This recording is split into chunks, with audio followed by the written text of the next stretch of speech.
Tak. Przede wszystkim najpierw ja wracam do bębnów.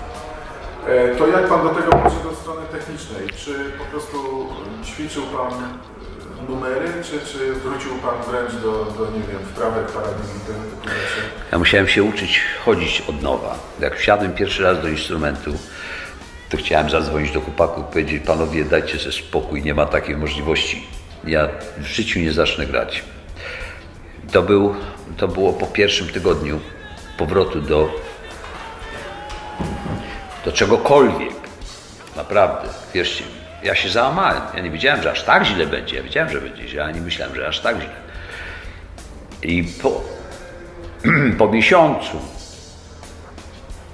zaczęły się pojawiać pierwsze gdzieś tam ogniki, po miesiącu intensywnego ćwiczenia, pierwsze jakieś tam sytuacje, które zwiastowały ewentualnie, że coś tam może się urodzić, że coś może z tego wyjść.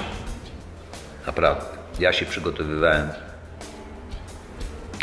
w zasadzie dokładnie 4 miesiące przed pierwszym koncertem.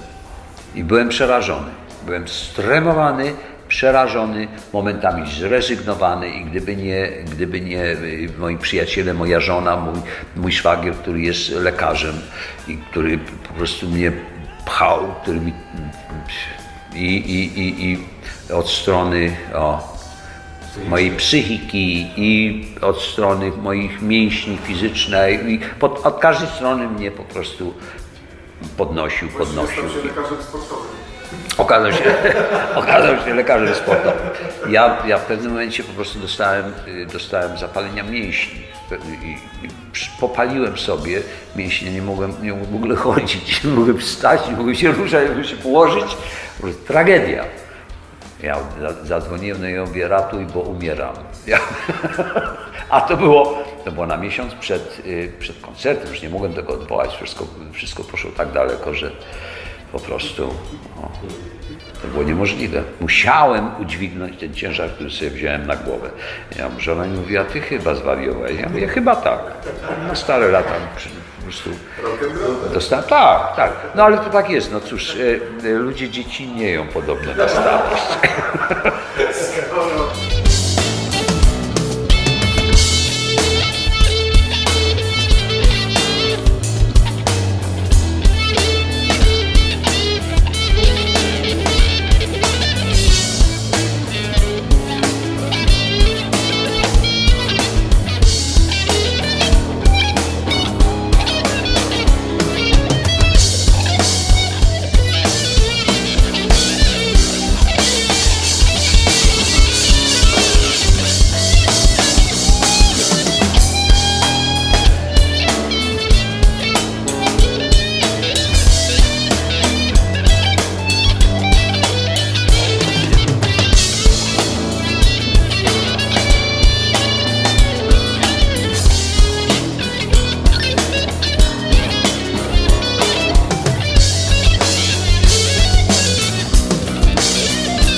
Teraz przed występami, czy Pan się rozgrzewa przed występem? Stara się Pan jakiś trochę czasu poświęcić na to, żeby rozgrzeć stałe mięśnie?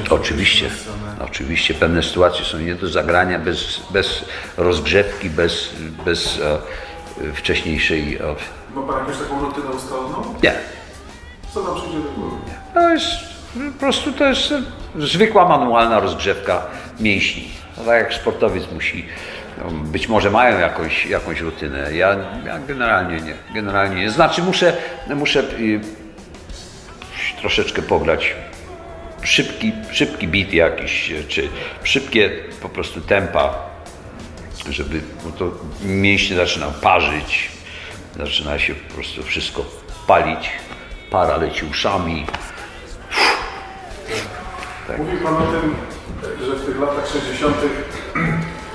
brakowało inspiracji, bo brakowało źródeł tych inspiracji. Nie było źródeł. Pustka zupełna. Tak, Więc Pan jako młody człowiek nie miał skąd jej czerpać. absolutnie. To jak to wygląda dziś, mam na myśli, gdy ma Pan kontakt z młodymi ludźmi, którzy albo grają, albo myślą o grze na bębnach. Czy pytają Pana o rady jakieś, albo czy Pan ma dla nich coś do przekazania? Absolutnie. To znaczy tak, jestem absolutnym zwolennikiem szkolenia w graniu, ale prawidłowego szkolenia. O czym myślę? Nie zabijania indywidualności, tylko pomocy w rozwijaniu tej indywidualności. To jest szkolnictwo, które ma przyszłość. To szkolnictwo, które myśmy mieli w latach 70. To było szkolnictwo narzucające charakter artyście. To było szkolnictwo, że musiałeś się nauczyć etiudki albo w perkusji musiałeś się nauczyć kotłów symfonicznych, bo to była podstawa. I wyrastali perkusiści, którzy jak zabrałeś nuty, to on nie wiedział po prostu, co on ma zrobić. On nie słyszał tego. On nic nie wiedział. Jak dałeś nuty, to on to przeczytał, wystukał. Martwe, beznadziejne niekształcenie osobowości, niekształcenie i wyeksponowanie wnętrza artysty, tylko nauka ślepego czytania. Ja jestem zwolennikiem, oczywiście, ja nie mówię, że czytanie nut jest czymś niedobrym. Perfekt. Każdy powinien czytać. Ja nie jestem mistrzem świata w czytaniu, dlatego że po prostu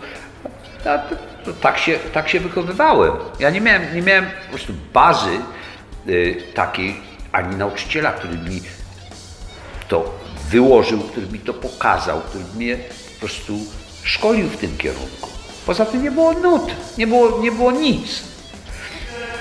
Dlatego ja nie grałem z nut przez wiele lat. To dzisiaj nuty mnie, ja przeczytam sobie nuty, oczywiście, ale nie preferuję grania z nut.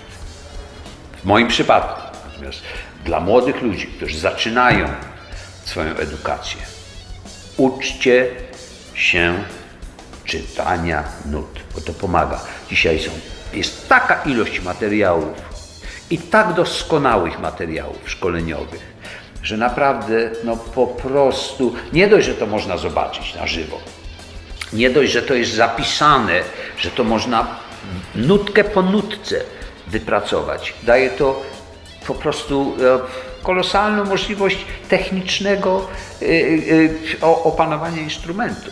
To jest szalenie istotne, ale jest również niebezpieczeństwo w czytaniu i w opieraniu swojego kształcenia tylko o czytanie, że nie kształtujemy własnej osobowości, tylko kształtujemy osobowość umiejącą odtworzyć coś, co ktoś napisał. Nie wolno zapomnieć o kształceniu indywidualności. Nie wolno zapomnieć o tym, że my wychodząc na scenę, siadając do instrumentu, musimy dać coś naszego.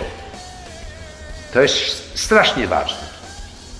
I ja myślę, że to jest prawidłowe kształcenie w tej chwili i myślę, że nauczyciele o tym wiedzą. Na pewno. Na koniec, bo już słyszeliśmy, że musimy kończyć. Najpiękniejsze, te najbardziej takie zapamiętane przez Pana momenty na drodze muzycznej, które rzeczywiście warto pamiętać. Wszystko było piękne. Uważam, że to, że zacząłem grać, było piękne. To, że miałem okazję i przyjemność grać na wielkich scenach z wielkimi gwiazdami, na największych scenach, jakie sobie można w naszej rzeczywistości aktualnego show biznesu wyobrazić obok Bob Marleya, czy chociażby Mahavishnu Orkiestra, czy to cała masa przeróżnych, ten Lizzy, czy ja nie wiem, w tej chwili już nie pamiętam. Art Blakey też, to jest zupełnie inny z kolei gatunek, czy jakieś wspólne jam session po klubach właśnie z tymi ludźmi. Wszystko jest piękne. Bardzo dobra puenta, myślę, naszej rozmowy. Myślę, że tak. Warto się uczyć. Dziękuję bardzo. Dziękuję.